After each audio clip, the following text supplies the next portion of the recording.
welcome to another exciting edition of the Untold, where we have special guests from all over the world with different backgrounds. My friend Sid. And my friend Ahmed. How are you? I'm great. How are you with entrepreneurship? I try to stay away from creating a business because it's not just a complicated word. I think it's not for me. But I'm in the movie making business, so that's different. I mean, technically it's entrepreneurship. You're starting something, you're building something from nothing, and that's great.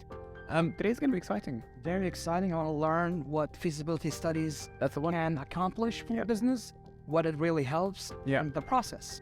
And because a lot of people, I think they jump into it, and let's just show them that sometimes taking the extra step back, doing your study, and then taking the step forward can add a lot of value. Do not rush things, but we're going to rush things to get our guests right there. Let's do it.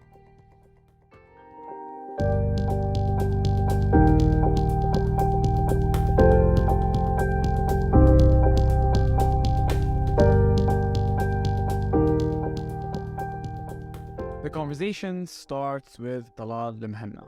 Talal, Ahmed and I know you do a lot of things. Yeah. Okay, let's start with this question. Let's make it simple for the viewers and the watchers. What do you do? What I do? Well, I'm an entrepreneur. Okay. And in the same time, a trainer. A trainer. Train people on how to do their own businesses. Okay. And in order for me to do this and to reach to this position in life, I had to basically go through the hustle and bustle of starting a business, working on this. Going through the obstacle. Yes, and learn from the street.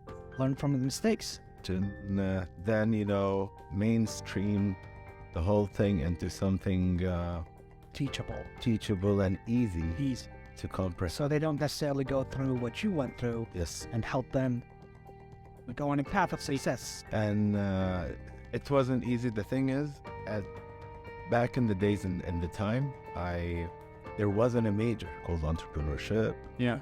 So I had to, figure that out through myself. Right. And that was back in 2005 when I got my degree in computer engineering back in the States. And I came back to Kuwait. And also in 2005, Kuwait wasn't that developed in that field. So it was kind of new. About how to do programming and program a website and what have you. And not all companies supported, this technical field. Even though I was on a scholarship from the governments, that's the funny part. When I came back to Kuwait, I worked in the IT department for a couple of years, one of the telecom companies. And then I felt that there was no use of this because I wasn't utilizing or the knowledge I gained. It wasn't being put to effect. Exactly. So what exactly of this? What do you mean by this? Like it wasn't used in the right way to help the company, develop this telecom company. Okay. And I felt I was put on the side. So I had to, start. Leave the company and start something you love. Actually, leave the department before leaving the company. Okay. And I was like, okay, what's the second best thing that I could do? Right. Next to computer engineering or programming. Right.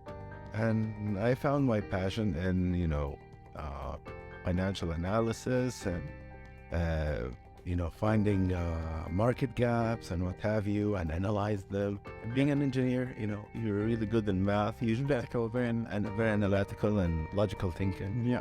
I want to go back to something you said. Learn from the streets. What you mean by that? That's basically means trial and error.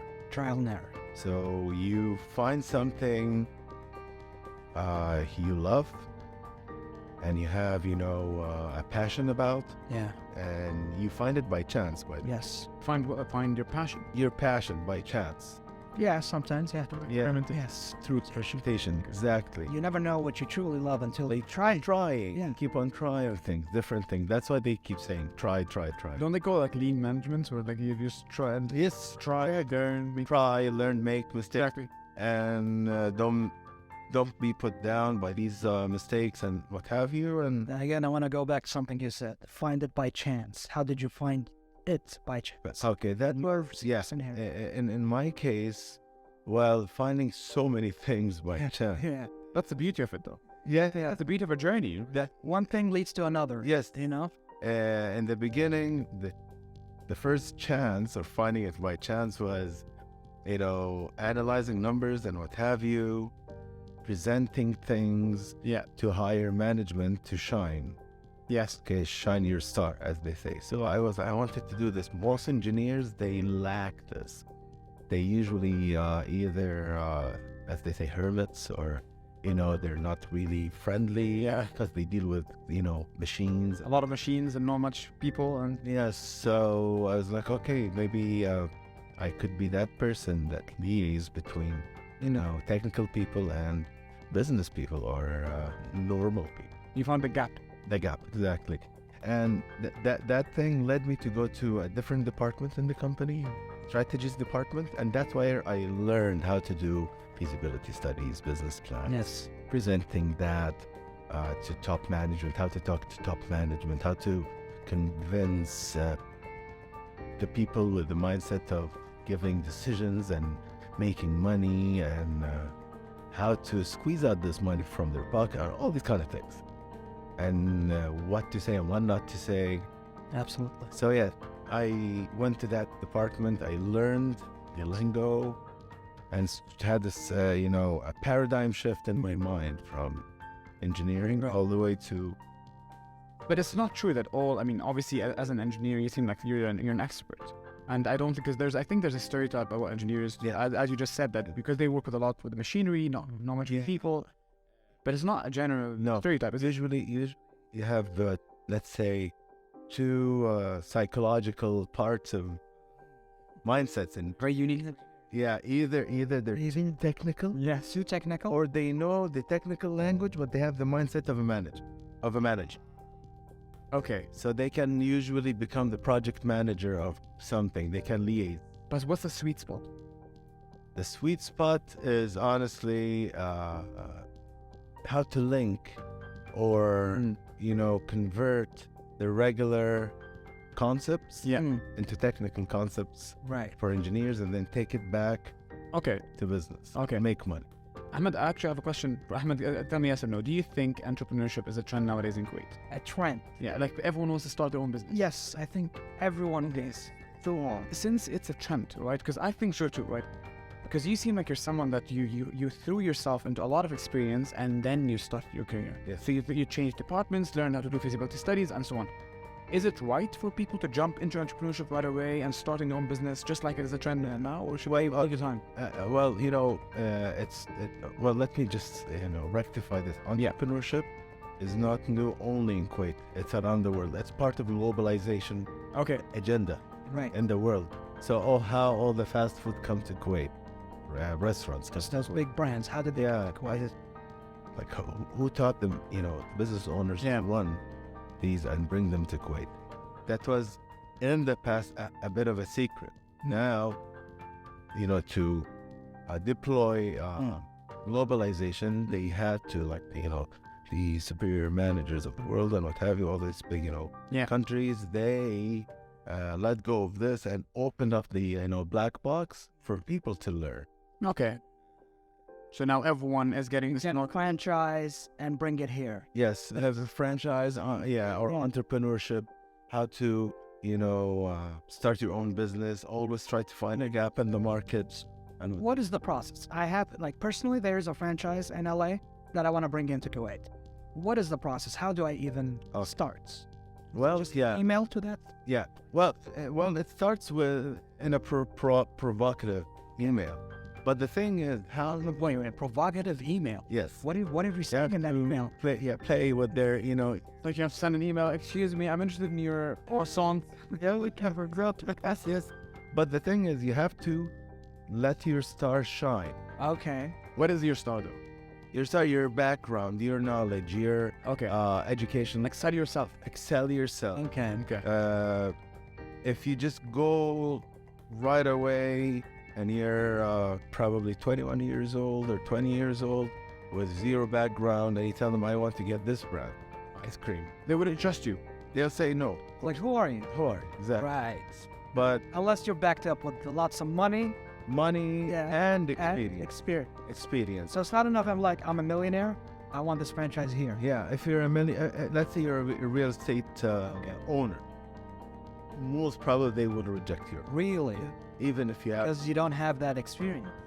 Connection. exactly. You have to have connection. You spoke about globalization. Now it's a huge phenomenon. I don't think many people understand what it is. Can you, in your perspective, what is globalization? Globalization means, dissolving all the boundaries between countries in terms of economical, political, social, cultural, and technological. These 5 aspects. We call it in business PEST. Political, economic. That's the friendship, Yeah. Perfect. Nice. And that's basically, what globalization is. And when you dissolve all of these between countries, the knowledge and the expertise will just flow back and forth. In business, once I remember in university, you taught me this term. It's called glocalization. When you think global, act local. Exactly. Is it a thing? It's a thing. It's part of this as well. Okay. And once you also get into entrepreneurship, you will start feeling global. The whole concept of globalization. But the thing is, nowadays, they start realizing that they took it too far. So they retracting back the concept of globalizing. And they're trying to set some boundaries because they said we're too much glued. To protect their own Identity. Walls, business, identities, authenticity, and what that. Because nowadays you cannot say, this is like a bit Middle Eastern, that's a bit American. It's all, Yeah. this is all together. So that's the thing. Okay. And basically, that's what the market is all about. Yeah. And also, inside entrepreneurship, you have to also have a philosophy behind it. Right. So it's not only economical, it's not only business, but there has to be a philosophy that serves the society. Listen. Right after the break, I want to talk to you about feasibility studies and how you prepare a product for businesses. Right after this.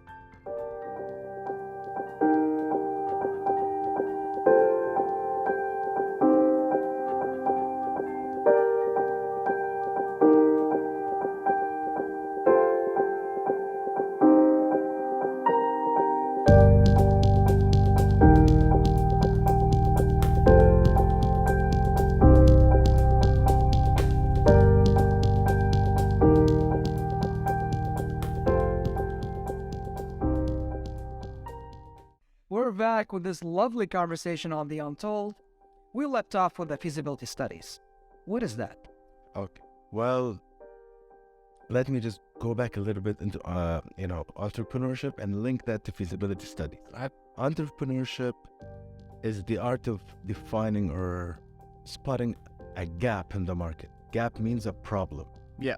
There's a problem in the market, whether be it economical, social, political, cultural, you name it. You spot a gap. Right. And your intuitions tell you there's a gap. And then you go study this gap. Gap.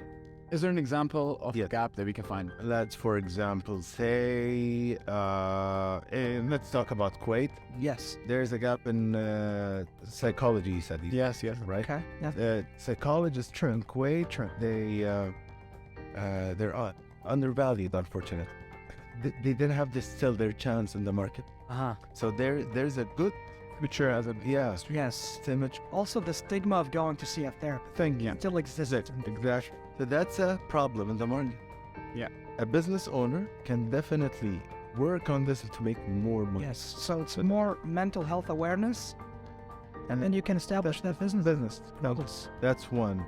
And for example, another gap could be artificial intelligence. Absolutely. It's a sweet, nice field, still growing. Still at the beginning. It's really great. Yeah, 100%. And the States exploding. How about, in the Middle East and Kuwait? The population of the Middle East only is 350 million from, Morocco all the way to Yemen. Yeah. So you can definitely utilize, artificial intelligence. I want to interrupt you. Is it true that if you want to come up with a business idea, all you have to do is sit in a cafe and listen to people speak? That could be one way. I read it once. Like, if you want to start a business, sit in a cafe, just drink your coffee and hear people talk. Yeah. And everybody's gonna talk about problems. Yeah. Different clothes. I'm literally getting the whole book here today. That could be a nice way. Just sitting in social areas. Yes. Listen up. You never know what you hear sometimes, and you just get inspired by one thought, and you fills that can. Exactly. Exactly. And then definitely you link that to the feasibility. Exactly. Yeah. Moving on, just with the So and that's now saying you define the gap. Okay, you found a gap in the market. Now you need to study this idea. First and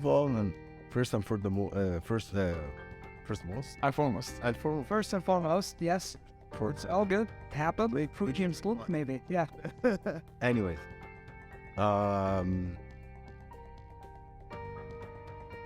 you need to make sure that it's your passion.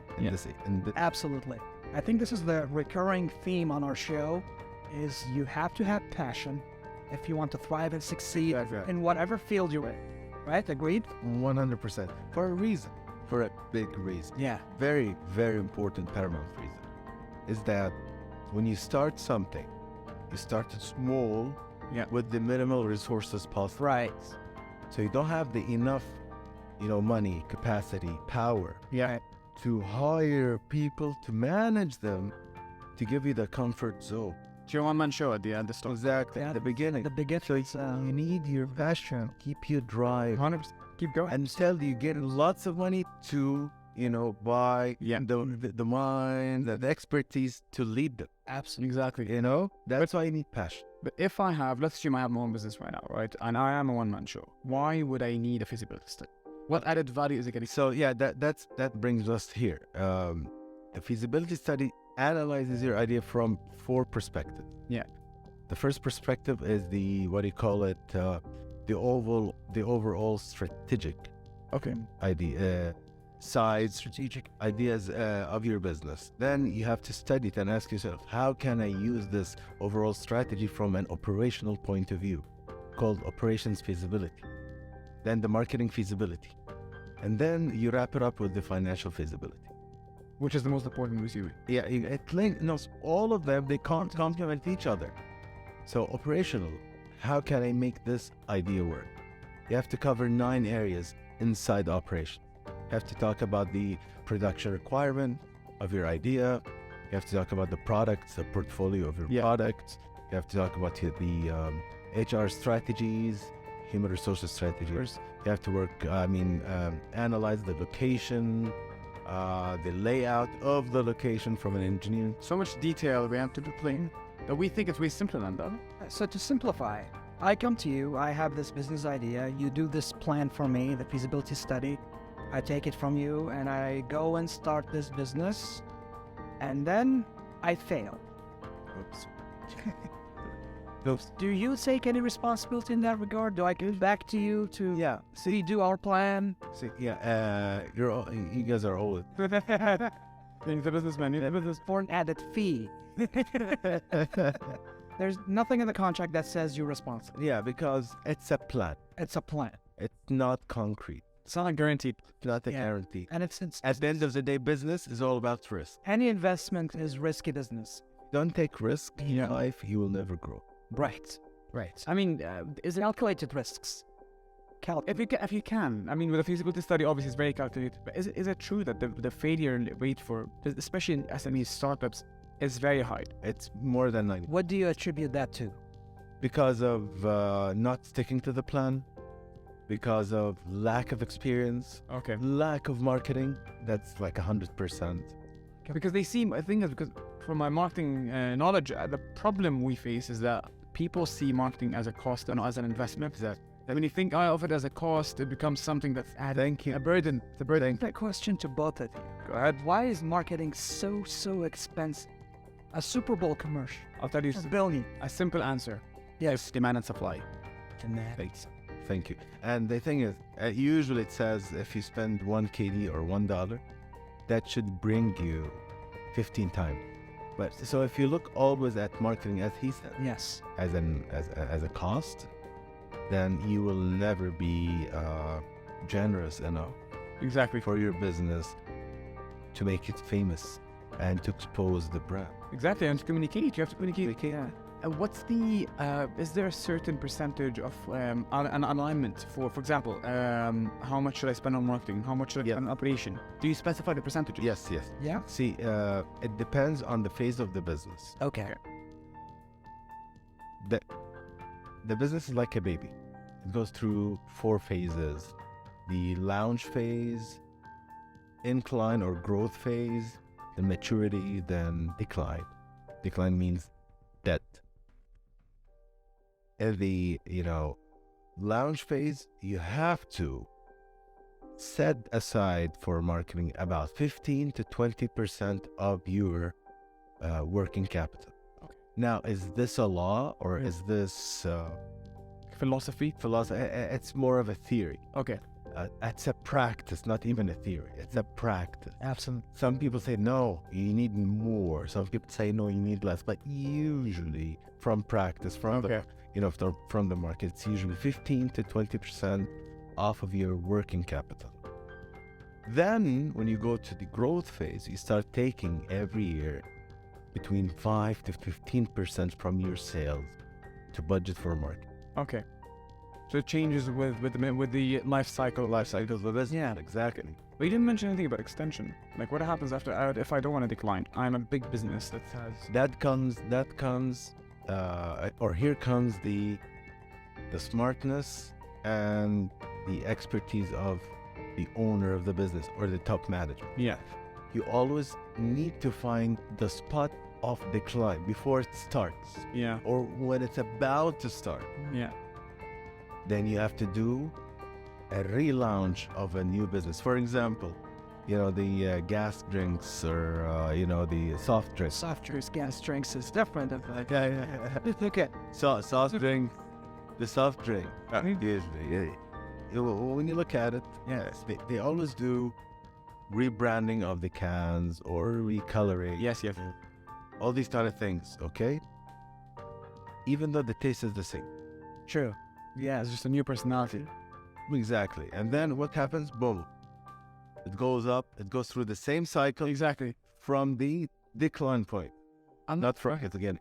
They keep going. I want to get your take on something. In Kuwait, it's almost the number one business that everyone wants to start is a restaurant, food truck, something related to food. That's the only entertainment we have. The first 6 months, everyone is going to that place, and after that, it's like... No, let me tell you that thing. Part of entertainment around the world, Yes. is food and music. Food and music. So wherever you go. But because in Kuwait, that's the only thing we Right. have. So... It shines, Sure. and but the thing is, it's... So... If you go to Lebanon, Right. Dubai, all these countries, Uh-huh. always food is enjoyment.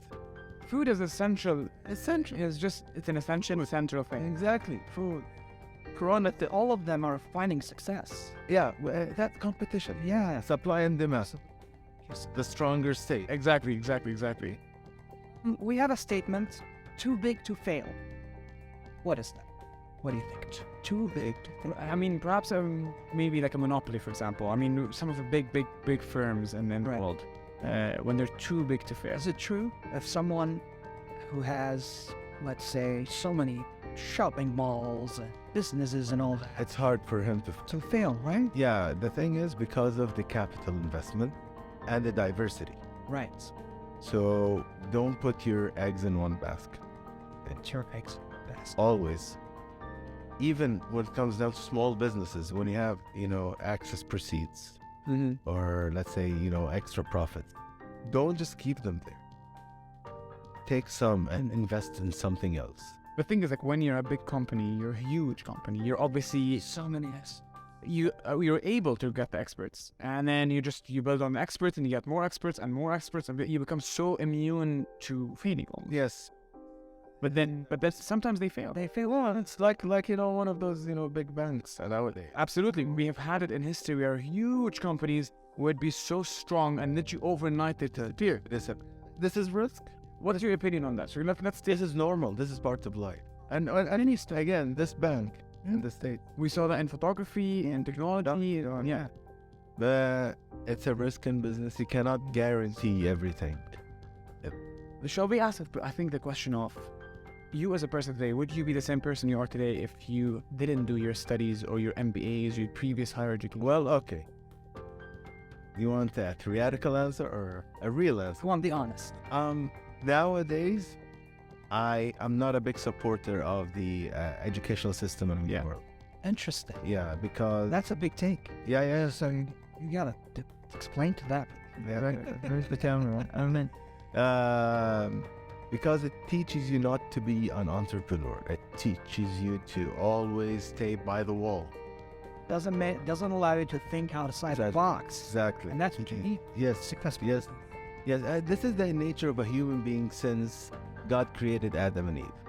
But I think, is it because when you're learning, especially in higher education, they teach you how not to step outside the box. But because you're learning what the box is made of, almost. Because otherwise, you're not aware of what the box is. Okay, But you sit in class, they tell you the box is literally 1, 2, and 3, and 4. You start thinking. but then they're limiting you. Exactly, they are. Yes, They're shaping the box. Let's look at the super big technological company without mentioning. Without mentioning. Okay, they're run by college dropouts. All of Steve Jobs. I don't know. Can I allow? Of course, Steve Job, Bill Gates, Page brothers who created Google. But we have to agree. I mean, obviously, I completely respect and appreciate your perspective. But education can also benefit many. Yes, first. Athletes. There's so much you can learn from it, whether it's the theories or the people. But it's not everything. Of course. Yeah, I would say it makes up 30%. But as you said, you cannot put all of your eggs in one basket. And assuming if you depend only on education, you'd be doing that. Yes, you'll be always an employee. You'll be always living by your salary, day by day. You're not taking ownership of your life. Yeah, Whatever makes people more satisfied, I think. To each their own, and To each that. and then one thing also I learned: not all people want to be entrepreneurs or business. absolutely, that's very true. Some of them, Like me, I want to stay away. yeah. So some people, their personality is to be an employee. 100%. Imagine, there's nothing wrong with that. Nothing wrong with that. Absolutely. Imagine if all people are managers or business. Exactly. How I will lead. My dad always says that. Thank you so much, Talal. I think Ahmed and I definitely learned a lot about entrepreneurship. Hopefully we'll visit you one day for. Yeah, feasibility study that discounted heavily. Discounted heavily. Thank you so much for being part of Untold. A pleasure. Like, Ladies and gentlemen, we'll be right back with a wrap-up.